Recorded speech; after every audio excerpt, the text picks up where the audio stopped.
plus grand obstacle, c'est le fait de ne pas y croire. Que les gens vous fassent du mal ou pas, c'est pas une raison de devenir mauvais. C'est jamais une raison de devenir mauvais. Bonjour à tous, bienvenue dans ce nouvel épisode de On se met à table. Épisode spécial dans lequel nous recevons un invité de taille. Il nous vient du Togo. Il est à l'initiative de l'événement Le Choc des légendes qui aura lieu à Cotonou les 28 et 29 novembre prochains au Sofitel de Cotonou. Aujourd'hui, nous recevons donc Pascal Gali. Il est conseiller stratégique aux États et aux investisseurs. Il est juriste, expert en conformité, mais aussi un excellent coach en art oratoire. Et nous sommes donc dans les studios de Créavox. Bonjour Pascal, comment tu vas ? Jeune ami, je vais très bien. Et toi donc ? Ça va, on est là. Hein. Bienvenue à Cotonou. Merci. Alors, pour commencer, est-ce que tu pourrais partager avec nous une expérience marquante ou révélatrice qui donc incarne ce qui t'anime et qui explique le choix de cette trajectoire ? Alors, c'est une question complexe, mais profonde. Je pense qu'une anecdote ou une expérience qui fait sens à mon choix, en tout cas sur le choc des légendes, je dirais c'est le symbole de la gratitude. Je pense que j'ai eu beaucoup de chance dans ma vie de rencontrer des personnes exceptionnelles qui m'ont donné du temps, de l'énergie, alors que leur fonction n'y prêtait pas. Elles n'avaient pas besoin de le faire, elles n'avaient pas besoin de moi, mais elles ont décidé de croire en moi et de m'ouvrir des portes, je pense que je n'aurais jamais pu ouvrir tout seul. Et ça a, je pense, ravivé en moi et réveillé en moi le sentiment de donner, de rendre à la vie, de rendre aux autres. Et j'essaie de vivre comme ça, de faire ma part, d'aider les autres comme je peux. Tout comme moi, j'ai été beaucoup aidé et soutenu. Et je disais que c'est la raison pour laquelle j'ai créé le Choc des légendes, que j'ai créé pour deux de mes maîtres, le bâtonnier Christian Charbonnazel de Paris et le bâtonnier Marc Bonan de Genève, qui font partie des deux plus grands avocats francophones au monde et qui m'ont vraiment, je dirais, tout donné. Et c'est aussi dans cet écho-là, parce que j'ai tout reçu. Moi aussi, j'essaie de tout donner. Mais c'est très beau tout ça. Et est-ce que, donc, mais quel a été le fil rouge en fait qui t'a vraiment poussé à te diriger, parce que si je ne me trompe pas, tu es expert en conformité, tu es coach en art oratoire, tu as formé les plus grands hommes politiques. Quelle a été en fait ta motivation ? Pourquoi tu t'es tourné vers ce domaine-là ? Est-ce que c'est un don C'est un long débat. Certains diraient que c'est un don, d'autres diraient que c'est le travail acharné. Je pense qu'il y a un peu des deux. Alors, j'allais dire pour le coaching, je pense que ça remonte à tout petit. Hein. Okay. On a tous eu ces moments où on se disputait avec ses amis, on rigolait, on discutait. Moi, j'ai toujours aimé beaucoup le débat. J'ai beaucoup aimé débattre et j'aimais beaucoup écouter les problèmes des gens. Okay. Des problèmes de cœur, des petits problèmes à l'école. Et je pense que c'est là que ça a commencé. À l'époque, c'était évidemment pas du coaching, on ne l'appelait pas comme ça, mais en fait, c'était ça. Quelqu'un vient vous raconter une situation, vous lui donnez des conseils. Un psychologue, quoi, une sorte de psychologue. Exactement. Et je crois qu'être un bon coach, c'est comprendre la psyché humaine. C'est comprendre ses ressorts, quelles sont les craintes, quelles sont les peurs, quelles sont les espérances. Et quand vous êtes à l'écoute de ça, parfois vous avez une illumination et vous pouvez trouver les justes mots pour inspirer une carrière, pour inspirer une relation ou autre chose. Sur le choc des légendes, ou peut-être le côté juriste d'abord, j'ai eu la chance d'avoir un père avocat, paix à son âme, Jovi Gali, qui était très engagé pour les droits de l'homme. Et donc, sans le vouloir, on était très exposé à sa vie, à ses combats. Et donc, je voyais ce papa avocat qui débattait, qui combattait les différentes violations des droits de l'homme. Et je crois que ça m'a un peu infusé, absolument, inspiré sans le réaliser. Et puis, finalement, je pense que mon père a bien réussi son coup parce que à l'origine, je voulais être scientifique. et chercheur sur le cerveau et les gènes. Et j'ai évidemment été détourné. Bien sûr. Et j'ai fait des études de droit où je suis devenu juriste. Et ensuite, je suis parti étudier en Suisse. La conformité est venue à ce moment-là. Un peu par hasard, j'ai atterri chez Marc Bonan, qui est un avocat suisse de renom, et qui était spécialisé dans la criminalité financière. D'accord. Donc tout ce qui est anti-fraude, anti-corruption, anti-blanchiment d'argent. Et on a eu des dossiers plutôt importants, où on défendait des États, des hommes d'affaires multimilliardaires. Et c'est à ce moment-là que j'ai pris le goût, j'allais dire, de faire des investigations financières. Mmh. Et je suis finalement resté dans cette industrie jusqu'à aujourd'hui. D'accord, d'accord. Donc c'est de père en fils en fait. Voilà, si on veut. Et le choc des légendes, on en parle depuis tout à l'heure, mais quand est-ce que... Donc là, on est à la 5e édition bientôt à Cotonou, qui aura lieu donc en novembre. Et comment t'es venue donc l'idée de créer ce concept, hein, et pourquoi le choc des légendes? Alors c'est une excellente question. L'idée m'est venue, ça fait presque 10 ans maintenant. Je crois que c'était en 2018. Et je parlais tout à l'heure de mes deux mentors, Marc Bonan et Christian Charbonnazel, avec qui j'avais une relation un peu spéciale. Mmh. Et comme je les aimais beaucoup tous les deux, et que j'avais envie de leur dire merci pour tout ce qu'ils ont fait pour moi, je me suis dit, qu'est-ce qu'on peut apporter à des gens qui ont déjà tout? Mmh. Et je me suis dit, peut-être laisser des traces. Et donc à ce moment-là, j'ai conçu cet événement-là comme un événement où ils s'affronteraient, de façon intellectuelle bien sûr. Mmh. D'où le choc des légendes. Des légendes. Oh, parce que ce sont deux It légendes. makes sense. Et la première édition s'est faite à l'Assemblée nationale française à Paris, Mmh. avec des députés, des ministres français, des hommes d'affaires qui sont venus de divers pays. C'était à l'époque juste un rêve d'étudiant. Et aujourd'hui, ça a pris d'autres proportions. Mais à l'origine, c'était juste un moment et un événement pour dire merci à deux hommes qui ont bouleversé ma vie. Ok. Avec toutes ces casquettes que tu as aujourd'hui, comment tu te définis donc, comment tu définis ton identité sur le plan personnel et professionnel? Alors c'est difficile à dire. Peut-être le plan professionnel d'abord parce que c'est le plus facile. Le plan professionnel, j'ai aujourd'hui une double ou une triple activité. Mmh. Mon activité première, c'est que je fais du conseil stratégique aux États, aux investisseurs étrangers. Lorsqu'un État souhaite faire une mission d'investissement en Europe, par exemple, ils peuvent me consulter et je les aide à trouver des partenaires pour organiser cette mission-là en vue de favoriser les investissements dans leur pays. Ou alors des investisseurs, par exemple, un investisseur du Moyen-Orient peut me contacter ou d'Europe et me dire Pascal, je souhaiterais faire des affaires au Bénin, au Ghana, au Congo, au Sénégal, que sais-je.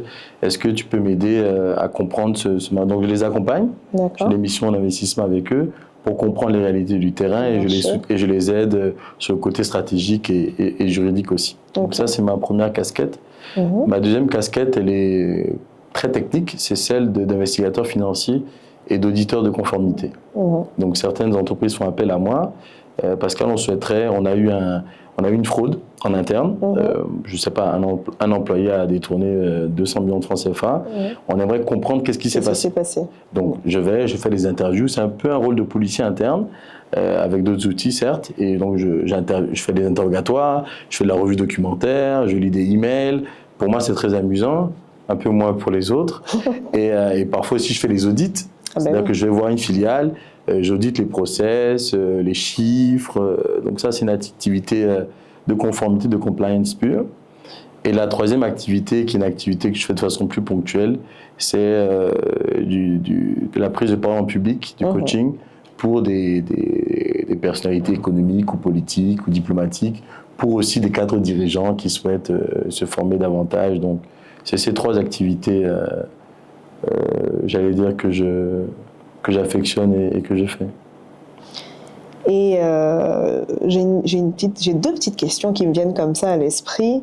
Est-ce que justement, avec toutes ces casquettes, tu arrives, donc je reviens sur le plan personnel, Je pensais y échapper. Ah non, pas du tout. À gérer donc justement ta vie personnelle, privée, parce que tu es un homme très occupé. Alors, c'est pas facile. Je pense que la chance que j'ai, c'est que c'est une passion. Ouais. Tout ce que je fais par passion. Et je pense que quand on aime ce qu'on fait, déjà on le fait mieux, Ouais, on le fait plus vite. Et même si ça nous épuise physiquement, ça ne nous épuise pas spirituellement. Donc, et je pense que c'est ce qui me sauve un peu. C'est vrai que je fais beaucoup de choses, mais physiquement, je suis très souvent fatigué, mais je suis heureux, je suis content. Donc ça fait que j'ai toujours de l'énergie. Et comment est-ce que je me définirais sur le plan personnel comme quelqu'un d'enthousiaste. Enthousiaste, quelqu'un qui croit en la vie, optimiste. Quelqu'un qui est toujours reconnaissant, toujours joyeux, malgré les épreuves, les déceptions, les trahisons de la vie qui sont nombreuses. Mais quelqu'un qui essaie de toujours croire, de toujours donner, de continuer à apprendre. Je suis quelqu'un qui pense que le meilleur arrive toujours, le meilleur est toujours à venir. Et je saisis toutes les opportunités pour essayer d'avoir une vie plus heureuse, de soutenir les autres. C'est ce qui fait mon ADN. D'accord. Et la deuxième petite question, c'est est-ce qu'il t'est déjà arrivé en utilisant ta casquette d'auditeur, de tomber sur des personnes ou des entreprises que tu affectionnais ou que tu connaissais personnellement? Alors c'est une bonne question. Et sans rentrer dans des considérations trop techniques ici, il y a deux hypothèses. Il y a l'hypothèse où si c'est juste connaître de façon abstraite, c'est pas grave. Maintenant, si par exemple je devais auditer quelqu'un de ma famille, c'est un exemple, c'est quelque chose normalement que je ne devrais pas pouvoir faire parce que ce serait ce qu'on appelle un conflit d'intérêt. Maintenant, ça m'est tout à fait arrivé plusieurs fois dans mon entreprise d'avoir des collègues, y compris que j'aimais beaucoup, que je devais quitter sous le coup de mon investigation. Bien sûr. Et j'en étais désolé, mais à la fin de la journée, c'est mon travail. Et c'est toujours assez complexe parce que effectivement, vos collègues, qui parfois deviennent des amis, comprennent mal l'étendue de vos questions, de vos investigations, parce qu'ils se disent bah, tu es mon ami, tu ne devrais pas me demander ça, mais à la fin de la journée, c'est ton travail. Ce que j'essaie de faire pour ces investigations et pour les autres, je reste toujours très professionnel. C'est-à-dire que je ne mets pas d'émotion outre mesure. D'accord. Je peux donner des conseils à un ami qui est dans une situation compliquée, ça je le fais avec plaisir, je le fais même pour des personnes qui ne sont pas des amis, mais que ce soit un ami ou pas, moi je dois faire mon travail de façon purement factuelle. Je ne vais pas le faire plus mal, ou j'allais dire de façon plus méchante parce que c'est un ami. Je le fais avec beaucoup de distance, j'allais dire. Et si, disons que je ne peux pas pour des raisons personnelles, c'est trop pour moi, je demanderai à quelqu'un d'autre de le faire. D'accord. Ah, ben voilà, parce que je me demandais, est-ce que c'est facile? Comment arriver à faire la part des choses, surtout quand on affectionne quelqu'un en particulier, que ce sont des collègues, des amis? Comment faire la part des choses? Est-ce qu'il y a des fois où tu ne dors pas, par exemple, parce que tu as un dossier sur la table et que tu n'arrives pas à gérer? Donc là, tu viens de me répondre. Si c'est trop sur le plan émotionnel, tu confies à quelqu'un d'autre. Alors, ça ne m'est pas arrivé déjà, mais ça pourrait arriver. Et je pense que ce serait plutôt le domaine qui me... C'est-à-dire que il faudrait que ce soit quelque chose qui, pour moi, par exemple, je ne sais pas, si je dois faire une investigation sur un ami qui est accusé d'abus sexuels, par exemple, là, c'est quelque chose peut-être qui... Je me sentirais un peu touché. Si c'est un cas de fraude, je pense que je serais plus de... C'est plus facile à faire. D'accord, ok. Alors, selon toi, pourquoi les récits et figures légendaires sont-ils essentiels à la transformation des sociétés? Alors, je pense qu'on s'est tous formés et peut-être même fondés avec un récit historique. La vie est un récit historique. Aujourd'hui, on est en 2025 après Jésus-Christ. Jésus-Christ est l'une des figures mythiques de ce qu'est une légende, dans le sens où il existe toujours aujourd'hui. Nous sommes aujourd'hui au Bénin, c'est la terre du Dahomey, du roi Béhanzin. Et aujourd'hui, on voit que le culte des ancêtres, le culte du vaudou, ces religions où, au fond, on fait le culte de la terre comme une divinité. Ce sont les choses qui animent aujourd'hui encore la société. On pourrait se dire, voilà, ça fait après les souffrances de la colonisation et de l'esclavage que nous avons subis, hélas, mais ce sont les choses qui restent. Il y a le spirituel, le spirituel est très ancré. Donc chaque peuple, et je pense peut-être que c'est un des défis du continent, chaque peuple a ou devrait avoir ses légendes. En France, aujourd'hui, on nous parle toujours du général de Gaulle, on nous parle toujours de Napoléon, qui sont morts depuis bien longtemps, et qui ont fait de très belles choses pour la France, quelques atrocités pour le monde, mais ça, c'est encore un autre débat, mais qui sont une mémoire vivante dans certains pays. Et donc, je crois sincèrement que chaque peuple, chaque histoire a besoin d'avoir cet imaginaire-là, cette légende, pour le meilleur et pour le pire, qui vous permet de renouer avec votre identité et d'envisager l'avenir. D'accord. Alors, et dans cette perspective, quelle place l'Afrique occupe dans ta vision?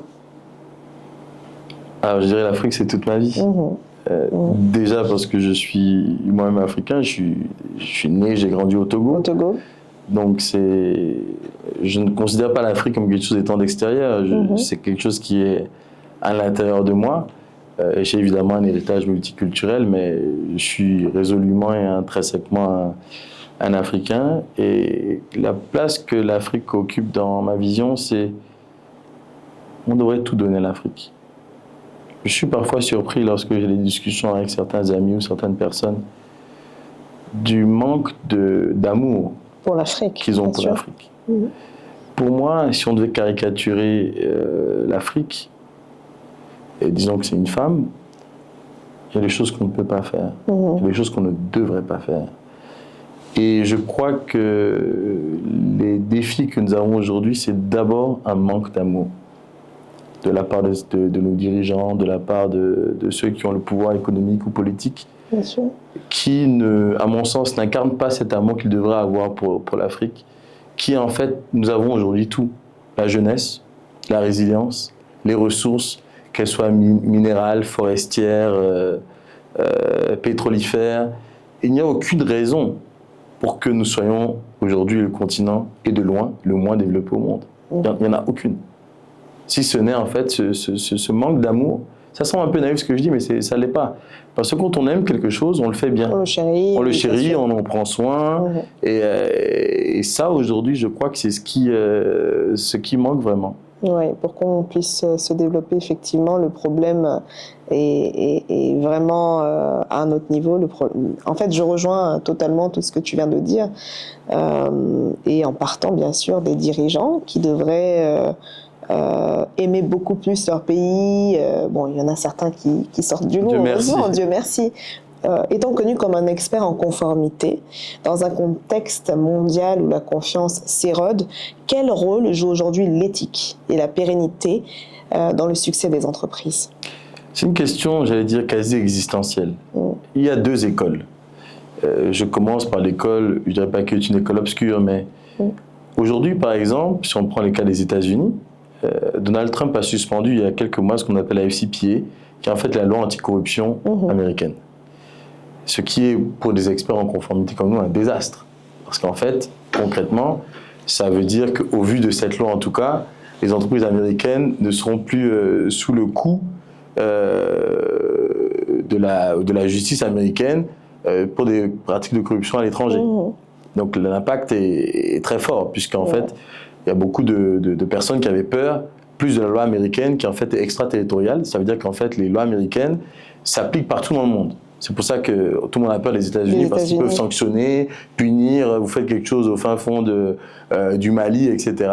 Pour peu qu'il y ait une transaction en dollars, et il y a toujours une transaction en dollars à un moment ou à un autre, puisque on est dans un monde très dollarisé, les États-Unis peuvent vous sanctionner, bloquer tous vos capitaux, etc. Donc ça avait un pouvoir massif. C'est pas que c'est plus possible, mais la dynamique n'est plus là.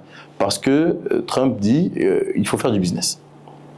Et c'est d'ailleurs important de souligner à ce titre qu'en France, jusqu'à il n'y a pas si longtemps que ça, c'est-à-dire il y a 20 ou 30 ans, la corruption les pratiques de corruption étaient interdites en France, mais pas à l'extérieur. C'est-à-dire que si un homme d'affaires français venait corrompre un ministre français, là, c'était un crime ou un délit. Par contre, il avait tout à fait le droit, et évidemment l'Afrique en a fait les frais avec panache, j'allais dire, c'était légal, c'est même pas, il y avait pas de, c'était pas interdit. Donc, il y a cette école-là qui, bon, aujourd'hui ça a changé bien sûr en France, avec un certain nombre de lois dessus, loi Sapin 2, etc. Il y a l'autre école qui estime que l'éthique fait partie des affaires. Moi, je pense qu'en fait, c'est pas une question philosophique. Je prends un exemple très concret sans perdre beaucoup de temps. Aujourd'hui, en moyenne, une entreprise perd 5% de ses revenus à cause de la fraude. Donc, si vous faites 100 milliards, chaque année, vous perdez 5 milliards. Donc, c'est un coût. Quand vous faites le business de façon plus éthique, vous économisez au moins ces 5%. Dans d'autres pays, c'est 10, 20, 30% en fonction des pays, des entreprises. Donc, la question éthique, elle n'est pas juste philosophique, c'est bien ou c'est pas bien. C'est-à-dire qu'à un moment, un business qui se construit sur des pratiques frauduleuses ou corruptives, c'est un business qui ne peut pas durer. Peut-être que sur le court terme, c'est intéressant, mais à long terme, c'est toujours... Non, c'est pas pérenne pour l'entreprise. Bien sûr. Alors, étant aussi un expert en art oratoire, quels sont les conseils ou quelles sont les qualités selon toi qu'il faut avoir pour convaincre et maîtriser son auditoire? Alors, je vais en donner quelques-uns qui sont des conseils, je dirais, un peu simples. Le premier, c'est qu'il faut croire ce qu'on dit. Ou en tout cas, au moment où on le dit, il faut y croire. Il y a différents types de discours. Est-ce que c'est un discours, j'allais dire, personnel, dans le sens, c'est votre anniversaire, c'est une remise de prix, vous vous adressez à un auditoire, ou est-ce que c'est un discours corporate? Si c'est un discours, j'allais dire, personnel, je pense que c'est important d'avoir envie de transmettre un message. Ça paraît banal, mais il faut se demander, quand j'aurai fini de parler, qu'est-ce que j'aimerais retenir? Voilà. Qu'est-ce que j'aimerais que les gens ressentent? Est-ce que je veux que ce soit de la joie, de la reconnaissance, de la crainte, une interrogation? Lorsque c'est un discours, j'allais dire, plus corporate en entreprise, je pense que la clé, c'est d'avoir la préparation. Il faut vraiment se préparer, il faut maîtriser son sujet. Ça semble banal à dire, mais ça m'arrive souvent de voir des personnes qui ne maîtrisent pas leur sujet. Et si vous ne maîtrisez pas votre sujet, vous ne pouvez pas être un bon orateur. Vous pouvez maîtriser votre sujet et ne pas avoir encore les bonnes facilités du langage. Ça, c'est autre chose, mais il faut d'abord maîtriser son sujet. C'est pour ça que je conseille toujours de beaucoup lire. Bien sûr. Une fois que vous maîtrisez votre sujet, il y a un certain nombre de conseils. Moi, quand vous êtes une grande audience, toujours regarder un peu, j'allais dire, à Minef, pour être sûr que votre voix porte. Je dis souvent, il y a ce qu'on appelle l'auditeur bienveillant. Il y a toujours quelqu'un qui vous aime. Vous ne savez pas pourquoi. Qui vous connaît même pas forcément. Et qui est toujours une bonne jauge de ce que vous dites. Et il faut regarder cette personne-là, vous interagissez avec, et vous voyez que cette personne comprend quand vous dites des choses un peu plus obscures, elle s'interroge avec son regard, et ça vous guide. Mais pour moi, ça fait partie des choses, et si je devais donner un conseil qui vaut pour les hommes et pour les femmes aussi, qu'il vaut pour les femmes, mais peut-être pour les hommes aussi, je veux dire, il faut être toujours son plus beau jour. Parce que vous allez prendre la parole quelque part, soyez belle, soyez beau. Ce jour-là, c'est vous la star. Et si vous êtes là où vous êtes, c'est que vous devez y être. C'est que vous devez y être, tout à fait. Je pense que c'est important, il faut avoir cette confiance en soi. Ouais. Et c'est un exercice qui fait peur, mais au moment où vous êtes lancé, il faut y aller. Et qu'est-ce qui peut vous arriver au pire? Voilà, effectivement. Alors, je pense qu'on en a déjà parlé, mais est-ce que tu peux nous donner en quelques phrases est-ce que tu peux nous dire comment tu accompagnes en fait les dirigeants et entrepreneurs dans leur capacité à devenir des figures d'inspiration, des légendes vivantes? Alors, je ne dirais pas que je les aide à devenir des légendes vivantes. Tu y contribues. J'ai contribué peut-être. Je dirais que lorsque vous avez un beau matériau, vous pouvez faire un magnifique bijou. Mais le matériau de base est très important. C'est une alchimie. Mais on part de quelque chose. Je crois que j'essaie de faire réaliser aux gens ce qu'ils sont, leur identité profonde, que parfois, pour des raisons personnelles ou professionnelles, ils ont peut-être oublié ou qu'ils n'ont pas voulu voir. Et c'est leur faire réaliser au fond déjà quelles sont les valeurs et les qualités humaines et professionnelles qu'ils ont vraiment. Ça paraît parfois anodin, mais vous vous retrouvez parfois avec des personnalités économiques ou politiques qui ont oublié en fait ce qu'ils étaient ce qui a fait leur succès. Ils ont du succès, mais peut-être qu'ils l'ont un peu oublié, que c'est leur sens du travail, leur générosité, leur intelligence, leur amour des gens. Et je pense que réaliser et matérialiser ça, de savoir que c'est ce que je suis, c'est pour ça que je dis, au-delà d'avoir confiance en soi, avoir conscience de soi. Bien sûr. Quand on a conscience de ce qu'on est, alors là, le champ des possibles est ouvert. On sait où est-ce qu'on veut aller, on sait comment y aller, on sait ce qu'on fait bien, et on sait aussi ce qu'on ne fait pas bien. Je pense qu'une des forces, c'est d'apprendre à renoncer. Souvent, on a ce que j'appelle des ambitions parasites dans la vie. C'est-à-dire qu'on a envie d'accomplir des choses, on ne sait pas vraiment pourquoi. Souvent parce qu'un ami ou quelqu'un nous a dit « Ah, tu devrais faire ça ». Et en fait, ça nous perd du temps, de l'énergie, parce que on n'est pas fait pour ça. Et ça ne nous apporte pas forcément quelque chose. On veut le faire parce que la société nous a dit qu'on veut le faire. Je pense que c'est important d'embrasser sa destinée et ce qui est bon pour soi. Et c'est ce que j'essaie de dire à ces personnes que j'ai la chance de conseiller parfois, de rester sur ce qui fait ton identité, ce qui fait ton rayonnement. On n'est pas obligé de faire comme les autres. Parce qu'il y a certaines choses, des gens le feront moins bien, potentiellement, mais on n'a même pas forcément envie de le faire. Et je pense que chacun, dans ce pourquoi il brille, ce pourquoi il est fait, c'est dans cette voie qu'il faut se diriger.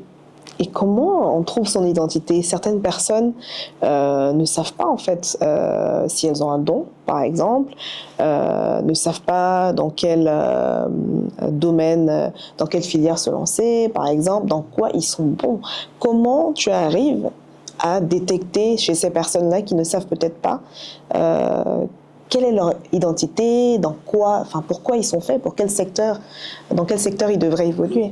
Alors moi, je suis quelqu'un de très sensible, j'allais dire spirituellement parlant. Et j'aime beaucoup les gens, au sens de l'amour agapé. Donc je suis très sensible à ce que les gens sont. Quand je rencontre les gens, au-delà de l'affection, des qualités qu'ils peuvent avoir, c'est comme s'il y avait une vibration ou une émotion que ces personnes-là pouvaient donner. Et donc, je me trompe parfois, mais j'extrapole un peu dans quoi est-ce que je sentirais cette personne-là. Et ça m'est arrivé, par exemple, d'avoir des personnes qui étaient persuadées qu'ils ne pouvaient pas faire un discours sans texte. Je dis non, je sais que tu en es capable, et on a fait un certain nombre d'exercices de mise en situation. Et ça s'est très bien passé. Aujourd'hui, ces personnes peuvent faire des improvisations magnifiques. Il y a eu d'autres cas où, par exemple, ça peut être un rapport, les personnes disent non, je ne peux pas faire ce rapport-là. Mais en fait, vous vous rendez compte que le plus grand obstacle, c'est le fait de ne pas y croire. Voilà, c'est ça. Et peut-être aussi de ne pas avoir quelqu'un qui est prêt à vous montrer au moins une fois. Et moi, j'ai eu beaucoup de chance, on m'a beaucoup montré comment je faisais les choses. Et une fois qu'on vous montre, ça devient possible. Ça devient possible. Parce que tant qu'on ne vous a pas montré, tant qu'on ne vous l'a pas fait avec vous, vous dites c'est pas possible. Mais une fois que vous l'avez fait, vous dites ah, c'est pas si compliqué que ça. Après, en termes de vocation, je pense que chacun doit trouver quelle est sa voie. Moi, je peux dire, je pense que tu ferais un merveilleux scientifique, un merveilleux juriste. En général, les personnes que je conseille sont déjà dans un domaine ou dans un autre. Et ça arrive que des jeunes me demandent, des plus jeunes, quelle voie je dois. Ce que je leur réponds toujours, c'est de ne pas penser en termes de métier, de penser en termes d'impact, de penser en termes de ce qu'on aime. Est-ce que, par exemple, vous aimez défendre les gens? Là, c'est bien d'être avocat. Est-ce que vous aimez l'argent? C'est pas un problème. Alors là, je dirais plutôt soyez avocat des affaires. Qui n'aime pas l'argent? Tout le monde aime l'argent. Non, mais ça n'a pas forcément la même place pour tout le monde. Oui, bien sûr. Certains vont vous dire, je préfère un métier où je m'occupe des gens. Je peux gagner de l'argent aussi. Mais si vous aimez vous occuper des gens, alors tous les métiers, j'allais dire le médical, l'éducation. Donc, je pense qu'il faut partir de ce qu'on aime, et de là arriver à un métier. Et parfois, aux gens, on fait l'inverse. On se dit, à quel métier est-ce que je vais faire? Et du coup, on a parfois des désillusions. Parce que le métier n'est pas celui qu'on pensait qu'il est. Surtout que les études ne sont pas forcément toujours adaptées. En tout cas, un bon reflet de ce qu'est un métier aujourd'hui. Alors, en parlant d'aimer les gens, je vais rebondir sur ton côté un peu humaniste. Tu te définis comme un humaniste. Comment cette conviction irrigue-t-elle tes projets au quotidien? Alors pour moi, être humaniste, c'est peut-être tout simplement aimer les gens. C'est aimer les gens et essayer d'être présent pour eux, essayer de les soutenir, essayer de les aider. Parfois, on n'y parvient pas toujours, mais au moins essayer. J'allais dire, dans presque, si ce n'est tous les aspects de ma vie, moi j'essaie toujours d'être là pour les gens. Ça peut être un conseil, ça peut être donner son temps, son énergie, parfois son argent. Mais c'est simplement parfois juste être là. C'est se dire qu'au fond, on peut tous basculer. Quand on comprend fondamentalement que du jour au lendemain, on peut tous tout perdre. Sa fortune, sa position, son rang social, parfois pire encore des proches, de la maladie ou de la mort. Quand on comprend cela, je crois qu'on se dit qu'il est bon d'être là pour les autres. Déjà parce que vous ne savez pas de quoi demain est fait. Et puis, moi, j'ai eu la chance, dans les moments peut-être critiques de ma vie, d'avoir des personnes que je n'attendais pas forcément, qui ont été là pour moi. Et je crois que ça a animé ce côté en moi, cette dette, mais la dette féconde, de vouloir rendre peut-être à la vie, de vouloir rendre aux gens. Il y a aussi un certain nombre de causes qui sont chères à mon cœur, tout ce qui est par exemple sur l'engagement pour les femmes, que je soutiens au pitch, à trouver des financements, ça peut être aussi aider à trouver un travail, ça peut parfois être juste un conseil. Je pense qu'on sous-estime comment il est simple de faire du bien. Des fois, quelqu'un vient vous voir, il faut lui donner juste 5 minutes. Mais c'est ça qui peut changer sa vie. Sa journée, sa vie. Ça peut changer sa vie. Ouais, effectivement. Parce que c'était juste ce petit conseil. Alors évidemment, il faut trouver le temps de le faire, mais pour moi, l'humanisme, c'est ça, c'est de se demander qu'est-ce qu'on peut faire pour les autres. Et pas juste les gens de notre premier cercle. Parce que c'est facile d'aider sa maman, sa famille. C'est normal, je pense, en tout cas sous notre latitude africaine, Dieu merci. Mais se demander qu'est-ce qu'on fait pour l'autre, qu'est-ce qu'on peut faire pour l'autre. Comment on peut impacter l'autre. Absolument. Et pour moi, la générosité, c'est une des vertus cardinales de la vie, qui n'est pas que financière. Et je trouve ça dommage aujourd'hui qu'on réduise la générosité à ça. Parfois, on n'a pas besoin d'argent. Ce dont on a besoin, c'est d'affection, le temps. C'est l'intelligence. Et donc, chacun donne ce qu'il a. Et quand on donne ce qu'on a aux autres, je crois qu'on fait écho à l'humanité. D'accord. Et est-ce que tu as en tête comme ça des talents ou des personnalités qui incarnent, selon toi, parfaitement cet esprit Alors, j'aurais du mal à en citer, pas parce qu'il n'y en a pas, il y en a énormément, mais je ne voudrais pas en froisser d'autres et puis en exercer, donc j'aurais du mal, mais je vais avoir une réponse un peu étonnante. C'est pas forcément les plus connus qui sont les plus humains.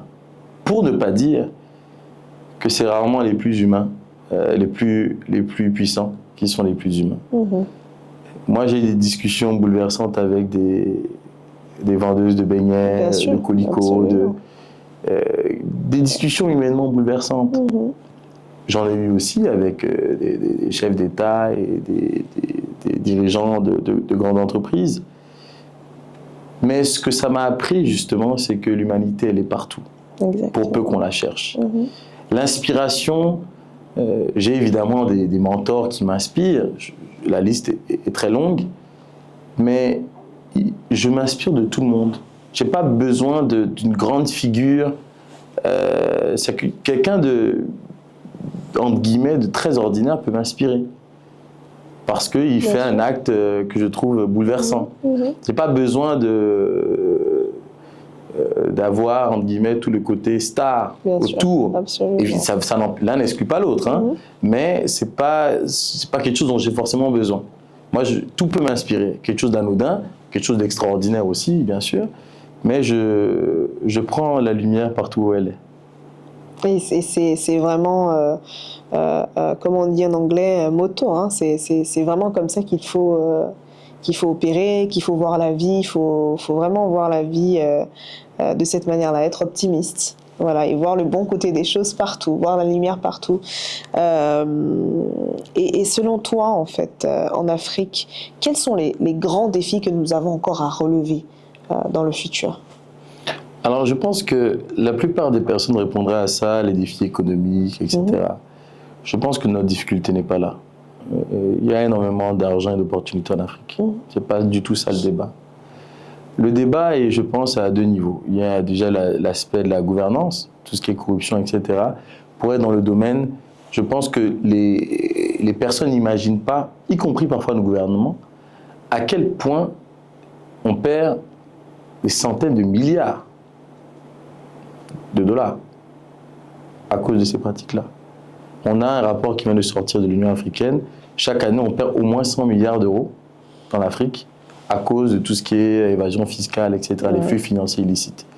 Et ça ne prend même pas forcément en compte toutes les pratiques de corruption dessus. Donc, ce volet-là est, à vrai dire, à mon sens, majeur.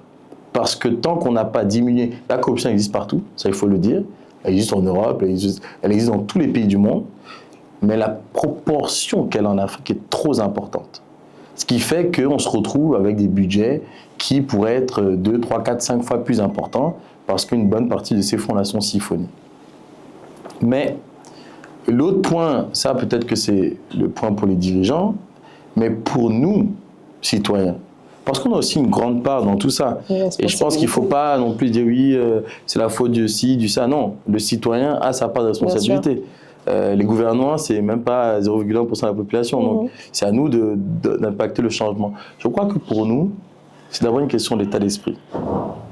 Je ne suis pas sûr qu'on ait aujourd'hui au Bénin, ce récit collectif commence à exister. Ça, c'est très beau, ce retour un peu, l'identité. Qu'est-ce que c'est être béninois? Mais si vous vous baladez en Afrique, dans certains pays, vous vous demandez qu'est-ce que c'est être Camerounais, qu'est-ce que c'est être Zimbabwe, c'est pas sûr qu'on puisse vous répondre. Parce qu'il n'y a pas de... Une réelle identité. Non, il n'y a pas de rêve. Il n'y a pas de rêve, et puis peut-être parce qu'on n'y croit plus aussi. Ouais. On n'y croit plus assez. Et on se dit que ce n'est pas possible. Et ce qui est sûr, c'est que quand on se dit que ce n'est pas possible, ça ne marchera pas. Il faut qu'on y croie au moins un peu. Et on a, je pense, encore toujours cette espèce de complexe face à l'Occident. Il y a des choses qui sont merveilleuses en Occident. Là n'est pas le débat. Mais tout n'est pas mieux.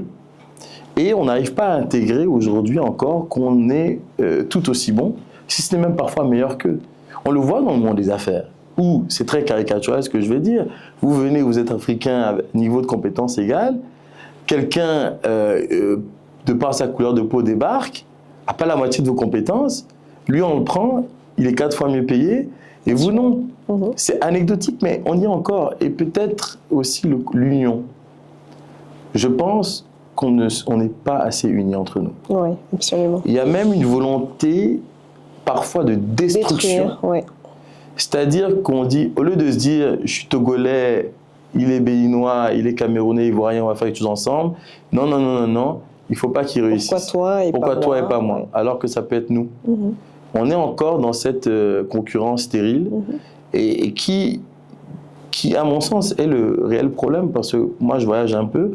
Quand je parle avec certaines personnes qui ne connaissent pas du tout certaines régions de l'Afrique.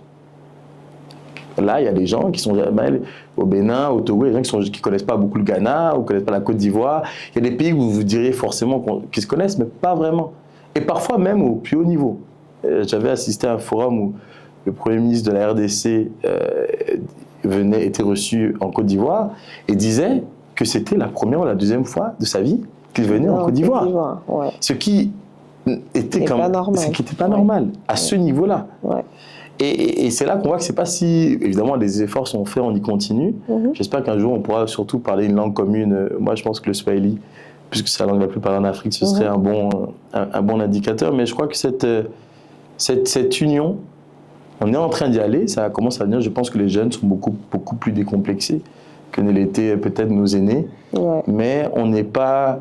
Pour moi, la question, elle n'est pas en termes d'opportunités, elle n'est pas économique. Il y a des enjeux économiques, il y a des difficultés économiques, mais c'est d'abord qu'on se soutienne. Ouais. On a aujourd'hui quasiment toutes les compétences. Que ce soit sur le continent ou avec sa diaspora, on a de quoi faire tous les projets possibles. Mais il faut qu'on soit unis pour ça et qu'on se fasse confiance. Bien sûr. Et d'ailleurs, hein, ça fait partie des réflexions que j'ai déjà menées dans le passé, et je me demande, pas seulement donc, avec les femmes, parce que en fait, dès qu'il y a un événement, par exemple, qui est fait pour les femmes, pour se donner du pouvoir, Women Empowerment, voilà. Moi, je suis très contente, j'y participe et je pense que c'est pas seulement dans ce sens, parce qu'on dit souvent que les femmes sont en rivalité, sont en concurrence, alors qu'elles devraient se soutenir et grandir ensemble. Et c'est la même chose avec les hommes, en fait. Les hommes et les femmes, enfin les êtres humains. Et je me demande encore pourquoi ça change, comme tu viens de le mentionner, mais pourquoi en fait il y a cette sorte de compétition, qu'on ne se rend pas compte en fait que si l'étoile de l'autre brille, la mienne peut briller aussi. C'est pas le fait que l'autre réussisse, mon frère ou ma sœur réussisse, qui va m'empêcher moi de réussir. Comment tu vois ça? Encore faut-il savoir qu'on a sa propre étoile. Et je pense que le problème vient de là. Si c'est le rapport, tu parlais des femmes, de la sororité, heureuse, mais pas toujours, je pense que certes, tout vient de la peur. Et il n'est pas rare justement que certaines jeunes femmes viennent me voir et me disent « Ah Pascal, je recherche une mentor, etc. C'est que je ne recherche pas. » Et c'est compliqué, ou même disons très compliqué d'arriver là où on doit arriver sans mentor. Parce qu'un mentor vous fait gagner 10 ou 20 ans d'avance. Pour la simple et bonne raison qu'il vous donne des conseils de choses qu'il a lui-même ou elle-même déjà traversées. Il y a des situations où vous pouvez être le plus intelligent du monde, tant que vous ne les avez pas vécues. Vous ne les avez pas vécues. Bien sûr. Il n'y a que si quelqu'un vous transmet cet héritage-là que vous pouvez les traverser. Et parfois, c'est une question de peur. Ça peut être la peur, ça peut être une peur, ça peut être d'ordre physique. Je trouve qu'elle est plus belle que moi, je trouve qu'elle est plus intelligente que moi. Au lieu de voir ça comme une force, de dire « Ah, elle est intelligente, elle est jeune, on peut travailler ensemble, on peut monter quelque chose ensemble. » Bien sûr. On a peur, on se dit « Elle va prendre ma place, il va prendre ma place. » Ça vaut chez les hommes aussi. Et ça vient toujours de cette peur-là. Et ça vient peut-être, j'allais dire, c'est encore plus grave parfois dans certains des environnements africains, ça vient de problèmes de légitimité. Quand vous êtes légitime, techniquement, très légitime, vous avez moins peur. Parce que vous voyez quelqu'un qui est brillant, vous dites, mais c'est formidable, je vais travailler avec lui. Mais si vous n'avez pas confiance en vos compétences, et parfois vous n'avez, il faut le dire, parfois vous n'avez pas les compétences pour être là où vous êtes. Vous êtes arrivé de façon obscure. Donc là, évidemment, vous n'avez pas envie d'avoir quelqu'un en face de vous qui a l'air d'être très bon, voire meilleur que vous, et qui, objectivement, devrait prendre votre place. Mais parfois, vous êtes tout à fait légitime, mais vous avez juste peur, et je pense que c'est sur ça qu'il faut jouer. Que les gens n'aient pas peur. Et aussi, si vous avez été trahi une fois, on se dit c'est bon, j'ai été trahi, donc c'est fini. Moi, je ne vois pas beaucoup la vie comme ça. Il faut être prudent, évidemment. Mais que les gens vous fassent du mal ou pas, ce n'est pas une raison de devenir mauvais. C'est jamais une raison de devenir mauvais. Parce que, au fond, si quelqu'un vous fait du mal et que vous devenez mauvais, c'est que c'est ce que vous êtes. Vous étiez mauvais. Ou en tout cas, vous l'êtes devenu, donc vous ne valez pas mieux. Il faut rester, c'est pas facile, il faut rester amour. Ça ne veut pas dire qu'il faut être naïf, hein, comme je dis, il faut savoir se protéger. Mais cette question-là, c'est une question très, très, très, très essentielle, où en fait, on a aujourd'hui un peu peur à se réjouir de l'autre. On a du mal à porter l'autre avec nous. Moi, je connais aujourd'hui un certain nombre de personnes, ce n'est pas toujours ceux dont j'aurais eu besoin qui m'ont aidé. Pour ne pas dire que c'est souvent ceux auxquels je m'attendais qui m'aident qui ne m'ont pas aidé. Et qui pourtant avaient la puissance politique, économique ou sociale pour le faire.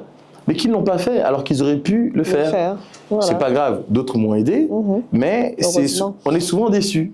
Ah lui, c'est sûr, elle, etc. Personne qu'on estimait proche. Qui avait le pouvoir de le faire. Et il y a aussi un côté parfois de certaines personnes qui n'osent pas. Si vous avez un pouvoir dans la vie, si Dieu vous a donné une chance, c'est pour la partager.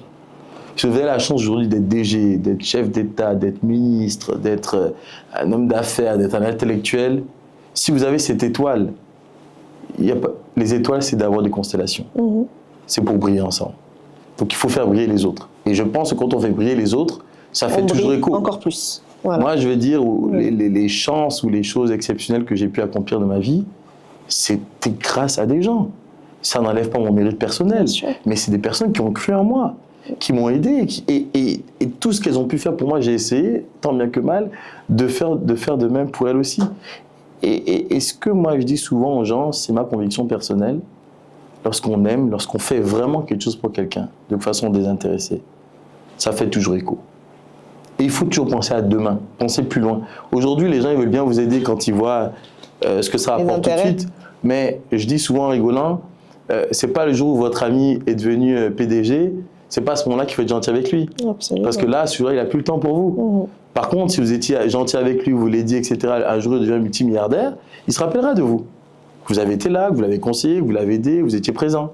Et il faut toujours, même de façon, puis pour dire ça ainsi opportuniste, il faut penser à demain. Il ne faut pas penser juste à aujourd'hui. Et je ne connais aucune fortune qui soit faite sans l'aide des autres. Alors, nous arrivons bientôt au terme de cet entretien. Pour conclure, j'ai encore quelques questions à te poser. Alors, volontiers. Oui. Alors, quel conseil donnerais-tu déjà à quelqu'un qui veut se lancer dans un domaine quelconque, de manière générale, quelqu'un qui a des rêves, des objectifs et qui a peur encore de se lancer aujourd'hui? Alors, je lui dirais, crois en toi et n'écoute pas les autres. Il m'est souvent arrivé d'avoir des idées, d'en parler à des amis ou à des proches qui me disaient « Pascal, c'est impossible, ça n'arrivera pas, c'est trop compliqué ». Je peux te donner un exemple relativement récent. Il y a quelques années, j'ai eu l'idée un peu folle de faire venir le président de la Akufo-Addo, président du Ghana, qui était président d'exercice de la CEDEAO, à l'Assemblée nationale française à Paris pour un de mes événements, pour y instruire le procès du progrès. Ça n'avait jamais été fait. Et tout le monde autour de moi m'a dit que c'était impossible, qu'il ne viendra jamais. Et si je les avais écoutés, je ne l'aurais pas fait. Tu ne l'aurais pas fait, tu n'aurais pas cru en toi. Je n'aurais pas cru en moi. Je ne les ai pas écoutés et je l'ai fait. Est-ce que moi-même j'y croyais au début? Non. Mais je me suis lancé. Et je pense que c'est important de comprendre que c'est pas... Il ne s'agit pas d'être arrogant, de se dire oui, mais il faut croire en soi. Au moment où on commence les choses, on ne sait pas comment ça va se passer. On n'en sait jamais rien. Mais on n'y perd pas grand-chose aussi. Au pire, c'est une leçon. Mais il faut toujours croire et ne pas laisser les autres. Évidemment, il faut écouter les conseils. Écouter les conseils. Mais ce qui est vraiment important, c'est la volonté, la détermination. Quand vous êtes extrêmement déterminé et résilient, vous pouvez tout accomplir. Et ça, c'est important. Et il faut aussi être travailleur. Aujourd'hui, des fois, je parle à des personnes, « Ah oui, je vais être millionnaire avant 30 ans. » Oui.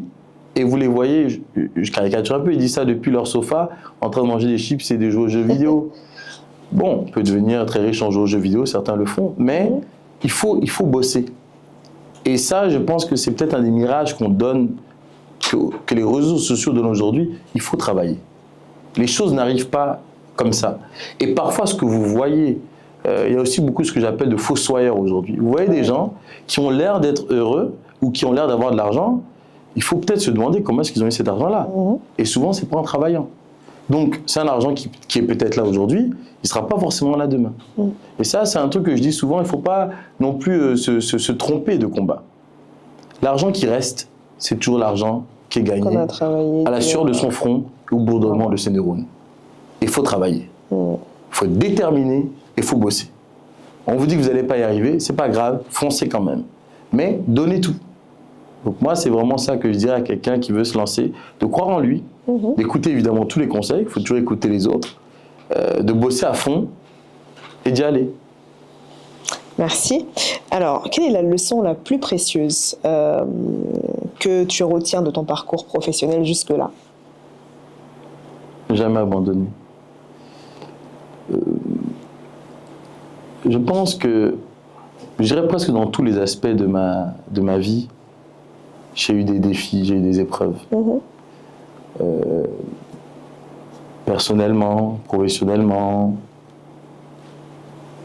dans mes études, dans mon travail, dans ma vie personnelle. Mais j'ai toujours essayé de me dire, n'abandonne pas. Et je crois que ma mère aussi, qui est quelqu'un qui m'a beaucoup enseigné ces valeurs de résilience, m'a toujours transmis ça, qu'il faut toujours se battre, il faut toujours y croire. Donc l'espérance, pour moi, c'est la plus puissante des valeurs. L'espérance, mais pas l'espérance contemplative, l'espérance qui fait écho à la volonté. Il ne s'agit pas juste d'espérer dans son coin, Donc c'est ça que je dirais, c'est que même quand vous tombez, même quand vous êtes trahi, même quand vous êtes détruit, même lorsque vous êtes blessé, malade, même lorsque vous dites c'est terminé, c'est jamais terminé. Jusqu'au dernier souffle. Il faut tout donner. Il faut tout donner. Et en général, au moment où vous êtes sur le point de vous fracasser, il y a un ange qui arrive. Il y a quelque chose de mystique, un miracle qui se produit au dernier moment. Mais il faut toujours pousser. Et vous verrez qu'au moment où vous pensez que tout est perdu, à ce moment-là, vous êtes sauvé. Alors donc ça prend le pas sur ma prochaine question qui était de me donner en fait en quelques mots ou en une phrase ta façon de voir les choses, ton guide si on veut. Donc c'est en fait ça, c'est ne jamais abandonner, c'est comment tu résumes ta vision en général. Alors il y a une phrase de mon père, avant de donner la mienne, il y a une phrase de mon père que j'aime beaucoup, qui j'allais dire est mon héritage spirituel et qu'on a inscrit sur sa tombe. C'est tout peut être perdu, sauf l'honneur et la dignité. Et si je devais inventer la mienne, je dirais tout est possible avec panache. La fameuse phrase avec panache. Alors voilà, nous sommes donc au terme de cet entretien. Merci pour ton temps. Merci beaucoup à toi, Daniel. Voilà, et on espère. Tu peux nous donner les dates donc de la 5e édition, voilà, de ton événement, le Choc des légendes, qui aura lieu à Cotonou. Je crois que c'est fin novembre. Tout à fait. Ce sera les 28 et 29 novembre au Sofitel. À Cotonou, au Bénin. On va y instruire le procès de la Terre. Donc c'est la première fois que le Choc des légendes se tient en Afrique francophone. Et je vais réunir des responsables politiques, économiques et culturels, un peu du monde entier, d'Europe, du Moyen-Orient, d'Afrique. Donc venez nombreux pour un événement avec panache. Merci. Et est-ce qu'on peut avoir un peu plus de détails? Est-ce qu'il faut s'inscrire? Est-ce qu'il y aura des tickets qui seront mis en vente? Absolument. Donc la billetterie est ouverte déjà. D'accord. Et vous pouvez aussi, il y a des jeux en ligne, des quiz qu'on pose et vous pouvez gagner des tickets gratuits comme ça. Il y a aussi un pitch qu'on va lancer pour que un concours de pitch pour accuser ou défendre la Terre. Et donc il y a des tickets aussi à gagner pour les meilleurs orateurs. Donc on va en faire beaucoup comme ça pour permettre aussi aux étudiants de pouvoir y assister. Donc n'hésitez pas à jouer au jeu, à faire le concours de pitch pour gagner votre ticket pour pouvoir venir au Choc des légendes. Et pour les autres, vous pouvez vous inscrire sur le site ou sur les liens Instagram, Facebook et LinkedIn. Merci. Et justement, pourquoi le procès de la Terre? Le procès de la Terre... C'est quelque chose qui intrigue beaucoup. J'ai entendu ça un peu autour de moi. Pourquoi le Choc des légendes? Pourquoi le procès de la Terre? Qu'est-ce que ça signifie? Alors, l'originalité du Choc des légendes, c'est que c'est fait sous la forme d'un procès fictif. En cela, c'est le plus grand festival francophone au monde qui instruit un procès. Donc, on a fait le procès de Dieu, on a fait le procès du progrès. L'année dernière, on a fait l'éloge des femmes au Ghana, puisqu'on ne pouvait évidemment pas faire le procès des femmes, que nous aimons trop pour y instruire.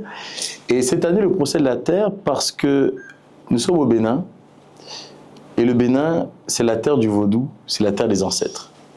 Et le procès de la Terre, c'est fait exprès d'avoir cette approche holistique. C'est le procès de la planète, c'est aussi le procès de la Terre, le foncier, mais au fond, j'aime dire c'est le procès de la vie. Qu'est-ce qu'on va instruire? Est-ce que c'est la terre des ancêtres? Est-ce que c'est l'avenir? Est-ce que c'est l'environnement? Est-ce que c'est les ressources minérales? Est-ce que c'est la relation même que nous, êtres humains, avons avec la terre? Donc, toutes ces questions sont ouvertes et vont être débattues lors d'un procès magistral, qui est comme un procès pénal, en réalité. Donc, il y a des personnes qui viennent pour accuser, d'autres pour défendre. On a un grand jury avec des personnalités de haut niveau. On a des témoins. Et ils viennent ensemble faire un procès et après on a un jugement assez original qui est donné à la fin. Oui, merci Pascal, merci pour ce parcours très inspirant et on te souhaite vraiment beaucoup de succès et de bonheur dans tout ce que tu continues d'entreprendre et surtout que le Choc des légendes à Cotonou soit un réel succès. Merci et on se voit en novembre. Merci beaucoup à toi et grâce à toi et aux équipes et à ce bel échange, Je ne doute pas qu'ils seront nombreux au Choc des légendes. Merci encore du temps et de la qualité des échanges. J'ai pris beaucoup de bonheur. C'est réciproque. Merci, chers téléspectateurs. N'hésitez pas à partager cet épisode et à vous rendre bien sûr au Choc des légendes les 28 et 29 novembre prochains au Sofitel.